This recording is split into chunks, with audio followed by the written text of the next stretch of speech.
మన ముకుంద జ్యువెలర్స్ కొత్త బ్రాండ్ పూర్వి అందమైన 18 గ్రామ్స్ బంగారు ఆభరణాలు దుబాటు ధరల్లో వివరాలకు సంప్రదించండి. నమస్కారం. విష్ణు పురాణం 6వ భాగంలోకి వచ్చాం.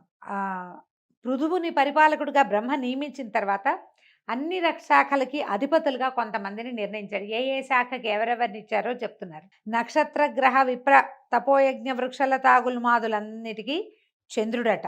నక్షత్రాలకి, గ్రహాలకి, బ్రాహ్మణులకి, తపస్సుకి, యజ్ఞానికి, వృక్షాలకి, లతలకి, గుల్మాదులంటే పొదలు, వాటికి చంద్రుడట.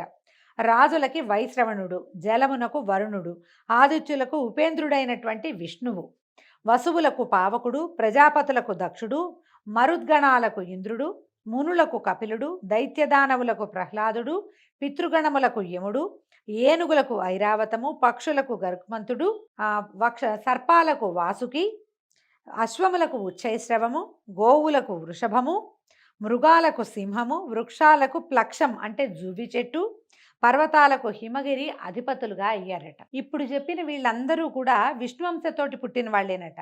ఆయన ప్రభావం లేకపోతే ఏదీ లేదు. పాలకుని యందు విష్ణుభావం లీనమై ఉంటుంది. మనం ఇప్పటికీ ఏవైనా కొన్ని కథలు చెప్పేటప్పుడు చెప్తాం, నా విష్ణు పృథివీపతి అని. రాజులు ఎవడైతే పాలకుడుగా ఉంటాడో అతను విష్ణువంశ సంభూతుడుగా అయి ఉంటాడు. ఇప్పుడు పాలకులు లేరు కాబట్టి అధికారులను కూడా అలాగేనని ఒక గ్రూపుకి అధిపతి ఎవడైతే ఉన్నాడో అతని యందు విష్ణువు యొక్క వ్యాపనశీలకత్వం అత్యంత సహజంగా ఉంటుందన్నమాట. కాలము, చరాచరాత్మకమైన జగత్తు, మంత్రతంత్రాలు, యాగాదులు, గురువు, దేవతలు, కర్మజ్ఞానేంద్రియాలు సమస్తము విష్ణు రూపమని తెలుసుకో. అలాగే వేదాలు, ఉపనిషత్తులు, శాస్త్రాలు, ధర్మశాస్త్రాలు, పురాణాలు, అనువాకాలు, కావ్యాలు, సంగీతాది విద్యలు, మూర్తామూర్తాలు ఆ పురుషోత్తముని యొక్క మూర్తి భేదాలని గ్రహించు. వీటన్నిట్లలోనూ అంతర్లీనముగా విష్ణువంశే ఉంటుందట.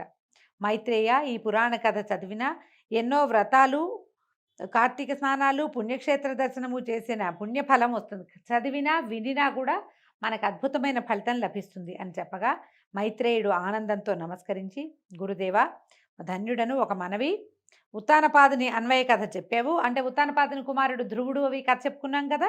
ఆ ప్రియవ్రతునికి అతని కొడుకులకి సంబంధించిన రాజా చరిత్ర కూడా వినాలనుంది, అది చెప్పమంటే అప్పుడు చెప్తున్నారు. ఏంటి, స్వయంభువనందనుడైన ప్రియవ్రతుని భార్య కుక్షి, ఆమె కర్దమ ప్రజాపతి యొక్క కుమార్తె. ఆ దంపతులకు 10 మంది కొడుకులట. వీళ్ళెవరెవరు? ఆగ్నేధ్రుడు, మేధాతిథి అని ఆయన ఋషిగా కనపడతాడండి మనకి. వపుష్మంతుడు, జ్యోతిష్మంతుడు, ద్యుతిమంతుడు, హవ్యుడు, సవనుడు, మేధుడు, అగ్నిబాహుడు, పుత్రుడు, వీళ్ళందరూ వీళ్ళ యొక్క సంతానం.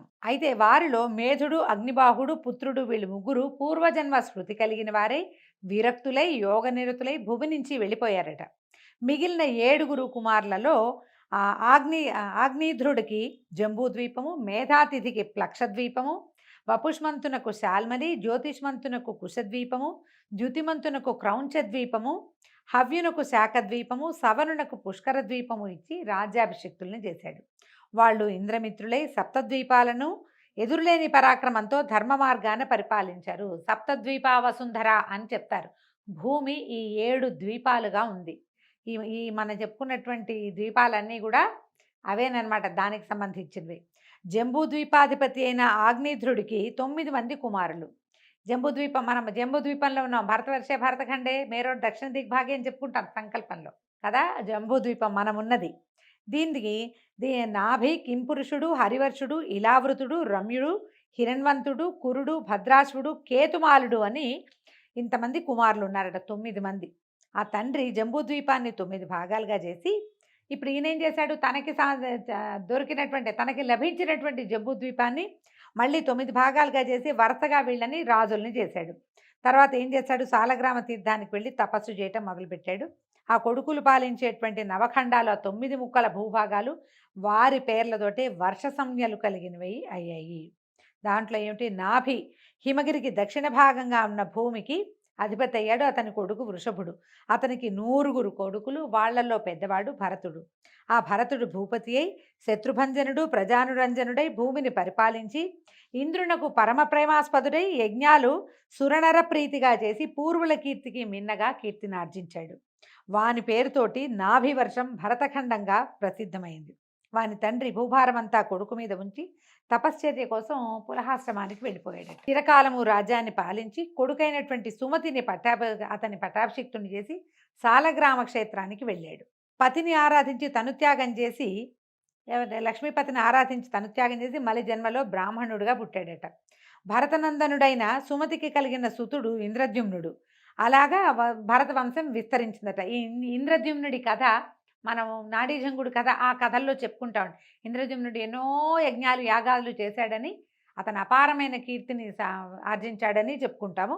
ఈ పరాశరుడు చెప్తే ఇప్పుడు ఇక భూమండల వైశాల్యము, సప్తద్వీప చరిత్ర, నదీసాగర పర్వత విస్తార విషయము, సురాసుర గంధర్వ నగర వృత్తాంతము తెలుసుకోవాలని ఉంది. అవన్నీ చెప్పమని అడిగితే ఇప్పుడు ఈ గురువుగారైన పరాశరుడు శిష్యుడైన మైత్రేయుడికి ఇలా చెప్తున్నాడు. సమగ్రంగా చెప్పడం చాలా సమయం పడుతుంది ఆయన, సంగ్రహంగా చెప్తాను, మొత్తం చెప్పను, కొంచెం బ్రీఫ్గా చెప్తానన్నారు. ఏమట, సప్తద్వీపాలకి 7 ద్వీపాలకు చుట్టూ లవణ, ఇక్షు, సుర, సర్పి, దధి, క్షీర జల సముద్రాలు ఉన్నాయి. అవి ఒకదానికంటే ఒకటి 2 ఇంతలు విస్తీర్ణాలు. ఈ ద్వీపాలకు నడుమ ఉన్నదే జంబూ ద్వీపం. దాని మధ్యనున్నది మేరు పర్వతం. అది యక్ష కిన్నర గంధర్వ తాపస దేవతల నివాసంగా చెప్పదగింది. దానికి దక్షిణంగా హిమగిరి, హేమకూటము, నిషధ పర్వతము తూర్పు పడమర దిక్కులకు వ్యాపించి సమున్నతాలుగా ఉన్నాయి. నీలాచలము, వెండికొండ మేరు పర్వతానికి చెప్పవలసినటువంటి శిఖరాలట. ఒక్కొక్క పర్వతం 2000 యోజనాల విస్తీర్ణం, ఔన్నత్యం కలవయి దక్షిణోత్తర భాగాలలో ఉంటాయి. తూర్పున దేవకూటం, పడమటన జఠర పర్వతం ఉన్నాయట. మేరు పర్వతానికి దక్షిణ భాగంలో భారత కింపురుష హరివర్షములు, ఉత్తరాన రమ్యక హిరణ్మయ కింపురుష వర్షములు, తూర్పున భద్రాశ్వ వర్షము, పడమటను కేతుమాలా వర్షము, వాటి నడుమున ఇలావృత్త వర్షము ఉన్నాయి. పాతకాలపు పేర్లు కదా, వీటన్నిటిని నిరూపించగలిగే సామర్థ్యం అయితే మనకి పెద్దగా లేదండి. ఏదో ఒకటి ఎరా కొన్ని ప్రాంతాలే తెలుస్తాయి. హిస్టారికల్గా తెలిసిన ప్లేసెస్ని మనం ప్రస్తుతం ఉన్న పేర్లు చెప్పుకోగలుగుతాం. ఇవి పురాతనపు పేర్లు కాబట్టి అవి ఎలా ఉన్నాయో యథాతథంగా అలాగే చెప్పుకుంటున్నాం. మేరుగిరికి తూర్పున మందరగిరి, దక్షిణాన గంధమాదనము ఉన్నాయి. మందరము పేరు మనకు తెలుసు, గంధమాదన పర్వతము మనకు తెలుసు. దాని శిఖరము నందు రావి, నేరేడు, కడిమి, మర్రి చెట్లు జెండాల్లాగా దుబ్బుగా ఎత్తుగా పెరిగిన ఉంటాయి. జంబూ వృక్షం పేరుతోటే ఆ ద్వీపానికి ఆ పేరు ప్రసిద్ధమైంది. దాని ఫలాలు ఏనుగంతలేసి ఉంటాయట. జంబూ ఫలాలంటే నేరేడు పళ్ళు అండి. ఆ పళ్ళు హేమకూటాచలం సానువలలో పడి చితికి రసం కారుతూ ఉంటుందట. ఆ ప్రవహిస్తుందట. అది మేరుగిరి చుట్టూతా కమ్మి ఉంటుంది. ఆ ప్రవాహాన్నే జాంబూనదం అని పేరుంది. ఆ ఫలరసం తాగుతూ అక్కడ ఉండేవారికి ఎలాంటి రోగాలు రావు. జాంబూనదం అంటే బంగారం అనే అర్థం కూడా ఉందండి. ఇంకా ఈ ముసల్తనం రాదుట, రోగాలు రావట, దేవతలకు సాటిగా సుఖజీవులు అవుతారట. ఇంకా విశేషం ఏంటంటే ఆ ఫలరసం తాకిన మన్ను బంగారం అవుతుంది. అందుకనే బంగారానికి జాంబూనదం అనే చక్కటి పేరు కూడా ఉంది. చైత్రరథము, గంధమాదనము, వైభ్రాజితము, నందనము అనే ఉపవనాలు, అరుణాధర మహాపద్మనీలోదక మానసములు అనేటువంటి సరస్సులు మేరుగిరికి తూర్పు మొదలుగా 4 దిక్కులుగా ఉండి దేవతలకి అనుభవాలుగా ఉన్నాయి. వాళ్ళ దేవతలు తిరుగుతారట అక్కడ. అలాగే ఆ బంగారు కొండకు నలుదిక్కులా గొప్ప పర్వతాలు ఉన్నాయి. అలాంటి మేరు పర్వతం మీది దేవరాజధాని 14,000 యోజనాల వైశాల్యంతో సువర్ణరత్న స్థగిత గోపుర భవనాలతో త్రిజగన్నుతమై ఉన్నది. విష్ణుపాదం నుంచి బయలువడిన ఆకాశగంగా 4 పాయలుగా మారి సీత, అలకనంద, చక్షువు, భద్ర అనే పేర్లు కలదై ఆ అమర రాజధానికి 4 దిక్కులా ప్రవహించి కిందనున్న భారతాది వర్షములందు కూడా ప్రవహిస్తూ ఉంటుంది. వాసుదేవుడు భద్రాశ్వ వర్షమునందు హయగ్రీవ రూపంతోనూ, భారత వర్షమున కూర్మ రూపంతోనూ, కేతుమాలా వర్షంలో వరాహ రూపంతోనూ, కురువర్షంలో మత్స్య రూపంతోనూ, తక్కిన వర్షములందు వివిధ రూపాలతోనూ భగవంతుడు స్వరూపాన్ని మార్చుకుని ఉంటాడట. అలాంటి కింపురుషాది వర్షములందు ఉన్నవారికి శోకము, ఆయాసము, ఉద్వేగము, దీపనము అనేవి ఉండవు. చిరంజీవులై సుఖ సంతోషాలతోటి ఉంటారు. భారత వర్షమునందు ప్రత్యేకించి కులపర్వతాలు, మహానదులు చాలా ఉన్నాయి. హిమగిరి నుంచి దక్షిణ సముద్రం వరకు 9,000 యోజనాల విస్తీర్ణం కలదే భారత వర్షం ఉంది. మనం చెప్పుకుంటాం కదా మన దేశం గురించి. అది కర్మభూమిగా ప్రసిద్ధమైనది. పుణ్యాత్ములకు స్వర్గమోక్షప్రదం. మునులు, సురలు భారత వర్షమునందు నివసించాలని కోరుకుంటారు. జప తపోదాన యజ్ఞాదులు యథాశక్తిగా చేసి తాము కోరే పుణ్యలోకాలు చేరడానికి భారత వర్షమే ప్రధాన పీఠం. అందుకే ఇది కర్మభూమి, ఇది కర్మభూమి, వేదభూమి లాంటి మాటలు వింటూ ఉంటాం. మన దేశం యొక్క గొప్పతనాన్ని పురాణంలో చదువుకోవటం చాలా సంతోషకరమైన విషయం అండి.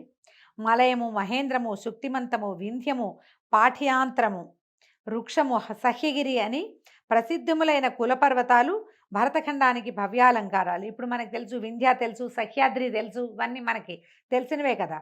మహేంద్ర తెలుసు, అయితే మలయ కూడా తెలుసు మనకి. శతద్రు, చంద్రభాగ అనే నదులు మహేంద్ర పర్వతం నందు, వేదస్మృత్యాదులు పారియాత్రమునందు, నర్మదాదులు వింధ్యమునందు, తాపి, పయోష్ణి, నిర్వింధ్యాదులు వృక్షమునందు, గోదావరి, భీమరథి, కృష్ణవేణ్యాదులు సహ్యాద్రియందు, తామ్రపర్ణి, కృతమాలాదులు మలయ పర్వతమునందు, ఋషికుల్యాదులు శుక్తిమంతమునందు ప్రభవించాయి. ఇవన్నీ ఇక్కడ పుట్టినాయి. ఏ నది ఎక్కడ పుట్టిందో మనకు తెలుసండి. నదీ ప్రాంతాలు మనకు తెలుసు కదా. గోదావరి ఎక్కడ పుట్టింది, కృష్ణ ఎక్కడ పుట్టింది, త్రివేణి సంగమం ఎక్కడ జరుగుతోంది, గంగా నది ఎక్కడ భూమి మీద పడింది, ఇవన్నీ సరస్వతి నది ఎక్కడ మాయమైంది, ఇవన్నీ కూడా మనం హిస్టారికల్ ప్లేసెస్ కానీ చాలా గుర్తుపడుతున్నాం, మనకి తెలుసు స్పష్టంగానే. ఇలా ఎన్నో పుణ్య నదులు ఉన్నాయి మనకి. భారతవర్షానికి 4 వైపులా 1000 యోజనాల విరివితో 9 ద్వీపాలు ఉన్నాయి. ఇలాంటి నవద్వీపాలు, మహానదులు, కులపర్వతాలు భారతవర్షమునందు తప్ప ఇంకా ఏ వర్షమునందు అంటే ఏ దేశమునందు లేవు, మనకే ఉన్నాయి ఇవన్నీ. ఈ విధంగా భారతవర్షము కర్మభూమి, పుణ్యభూమి అయింది. మిగిలినవన్నీ భోగభూములు మాత్రమే. ఇదొక్కటే కర్మభూమిగా చెప్పబడుతోంది. జంబూద్వీపం 1,00,000 యోజనాల పరిణామం కలది. దానికి చుట్టూ ఉండేది లవణ సముద్రం, ఉప్పు సముద్రమే మనకు తెలిసిందే. ఈ లవణ సముద్రానికి ఆవల ఉన్నది ప్లక్షద్వీపం. అది 2,00,000 యోజనాల పరిణామం కలది. ఆ ద్వీపానికి ప్రభువు మేధాతిథి.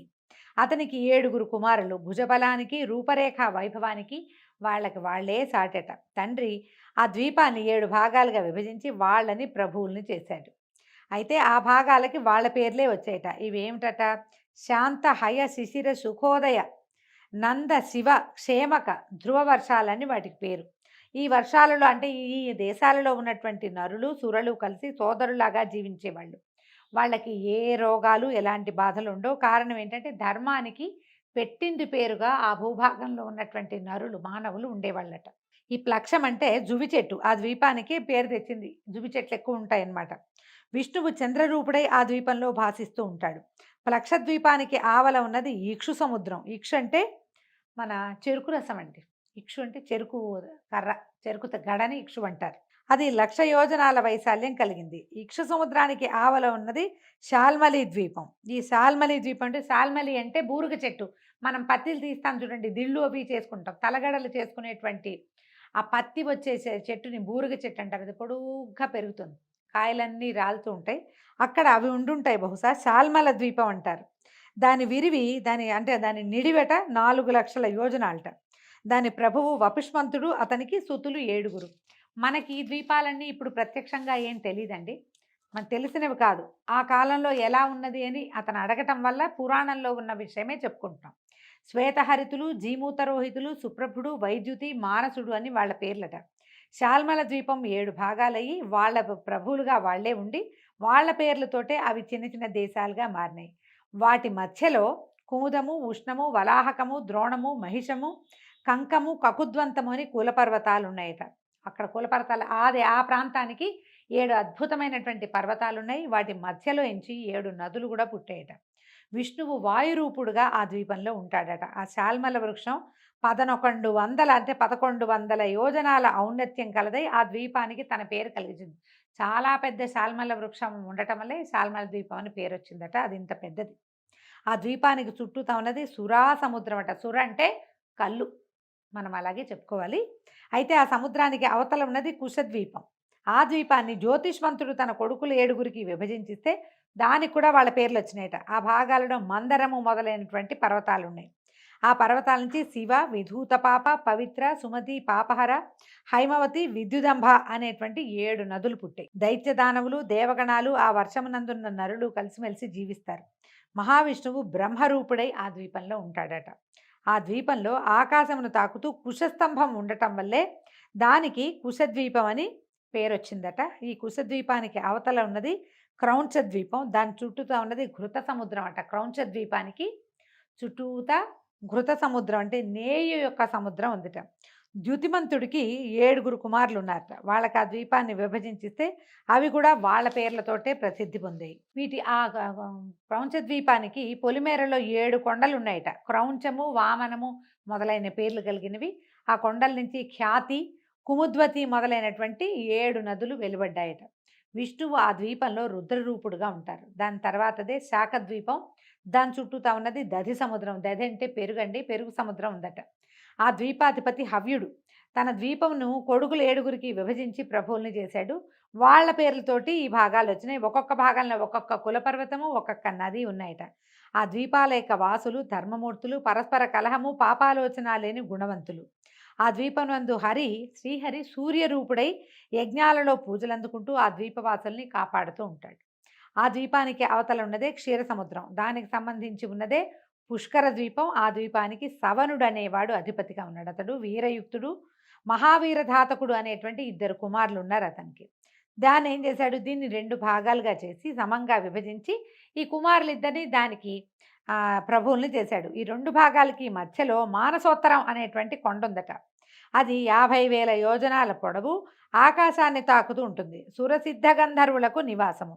ఆ ఇద్దరి పేర ఆ రాజ్యాలకు పుష్కరాలకు పేరు వచ్చిందట. ఆ రాజ్యాలకు వచ్చిందట్లా. ఆ పుష్కరాల ప్రజలు దేవతల్లాగా హాయిగా జీవిస్తారు.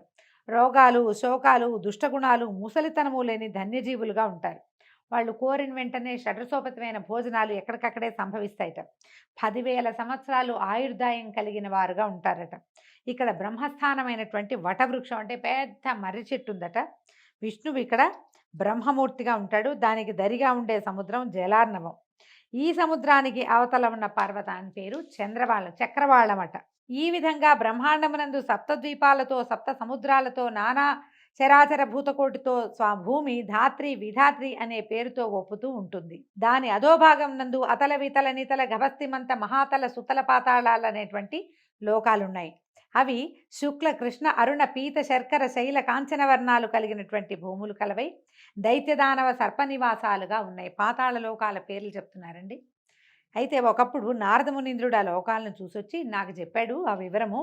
అవేంటంటే భాగ్యరేఖకి ఆ లోకాలతో పై లోకాలు సాటి కావు. ఏంటంటే విశేషం ఏంటంటే సూర్యుడు ఆ లోకాలలో మితిమీరిన వేడిగా వెలగడట. చంద్రుడు అతి చెల్లని వెన్నెల విరియడు. ఆశ్చర్యం కదా. ఆ కింద లోకాలకి ఏంటంటే అన్ని సంశీతంగా ఉంటుంది. ఓసారి ఎండ, ఓసారి చల్ల, అలా ఉండదట. ఆ లోకాల రాజధానులన్నీ కూడా భవ్య శోభాభ సమానములయ్యి మేడలతోటి ఉంటాయి. అందున్న వారంతా అమూల్యములైన చీనాంబరాలతోటి, మణికాంచన భూషణాలతోటి భాసిస్తూ ఉంటారు. అద్భుతంగా ఉంటారట వాళ్ళంతా. భక్ష్య భోజ్య లేఖ్య పానీయ చోష్యములు అతి మనోహరములుగా సుగంధ కర్పూర కస్తూరి పరిమళములతో భవనాలు దివ్యభోగాలుగా ఉంటాయి. అంటే ఆహారము అద్భుతమైంది, ఆహారం తర్వాత అనుభవాలు కూడా అత్యద్భుతమైనవి లభిస్తాయట. వేణు గానామృతంతో, మృదంగనాదంతో నాగకాంతలు వేడుకగా పాడుతూ ఉంటారు. పద్మపరిమళంతో గండు తుమ్మెదల రొదలతోటి సరస్సులు ఉప్పొంగుతూ ఉంటాయి. అరపండిన ఫలవృక్షాలతోటి ఆ నాగకాంతల విహారారామాలు నిత్యనూతన వికాసంతో ఒప్పారుతూ ఉంటాయి. ఇవన్నీ మనకు ఎలా లభిస్తాయండి? ఓన్లీ కథల్లో మాత్రమే లభిస్తాయి. పాతాళలోకం అత్యద్భుత లోకంగా ఒప్పారుతూ ఉంటుందని నారదుడు ఒకప్పుడు ఎప్పుడో పరాశరుడికి తెలియజేశారట. అయితే ఇక్కడ ఒక చిత్రమైన విషయం చెప్తున్నారండి. అలాంటి పాతాళానికి కింద అపర పురుషోత్తముడు అనంతుడు సమధికైశ్వర్యంతో విరాజిల్లుతూ ఉంటాడు. దైత్యదానవులు, దేవతలు, మునులు, సిద్ధసాధ్యులు ఆ అనంతుని ఉపాసిస్తూ ఉంటారు.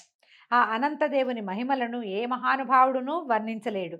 1000 శిరోమణుల కాంతులు దిక్కులయందు నిత్యనూతన కళలను కూర్చుతూ ఉండగా, కిరీట కుసుమమాలికల సుగంధము ఆ లోకానికంతకు భవ్య సౌరభం కలిగిస్తూ ఉండగా, శరత్కాల మేఘఛాయకు పోటీ చేసే శరీరకాంతి నిండువెన్నెల పండువ కాగా, నడుమున కట్టిన నీలాంబర కాంతి దిక్కుల చిమ్మచీకట్లు కమ్ముతూ ఉండగా ఆ శేషుడు అనాయాసంగా భూమండలాన్ని భరిస్తూ ఉంటాడు.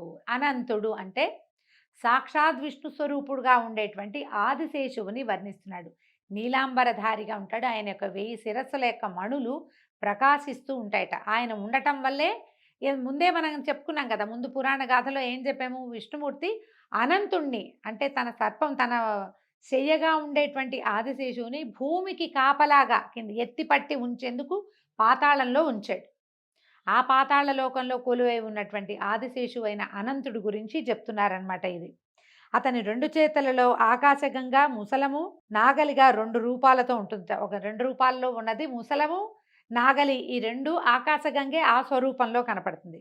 ఈ అనంతుడికి ఒకప్పుడు కోపం వచ్చి ఊపిరి విడిస్తే దాని జ్వాల చరాచర ప్రపంచానికి ప్రళయాగ్ని జ్వాలగా అవుతుందట. అతడే ప్రళయ సమయం నందు రుద్రుడై జగాలను నశింపజేస్తాడు. మద్యపానము చేత మత్తెక్కి కన్నులు తిప్పుతూ పడగలు విప్పి భీకరముగా ఆడించాడంటే సురాసురాళితో ఉన్న లోకాలని ఉర్రు తొలుగుతాయి. ఎందుకంటే ఆయన భూమిని ఆపుకుని ఉన్నాడు కదా. ఆయన పడగలు కదిలినంటే భూమి అతలాకుతలమైపోతుంది.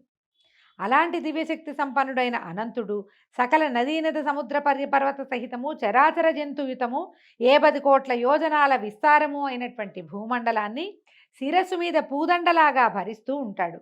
ఇంత శక్తి అనంతుడికి కలిగిందంటే సాక్షాత్తు అది విష్ణు ప్రభావ శక్తి, ఆది విష్ణువు యొక్క ప్రభావ శక్తి అతనిలో ఉందన్నమాట. పుష్పసుగంధులైనటువంటి నాగకాంతలు ఆ అనంతునకు చందనపు పూత పూస్తున్నప్పుడు ఆ సుగంధ వాయువులు రంజనములై ఎల్లడలా వ్యాపిస్తూ ఉంటాయి. గర్గుడ అనంతుని గురువుగా సేవించి జ్యోతిషాస్త్ర పద్ధతులను, శకున శాస్త్ర విషయాలను నేర్చుకున్నాడు. గర్గాచార్యుడు అని చెప్పబడతాడు. ఆయన ఈ విద్యలన్నీ అనంతుడి దగ్గరే నేర్చుకున్నాడట.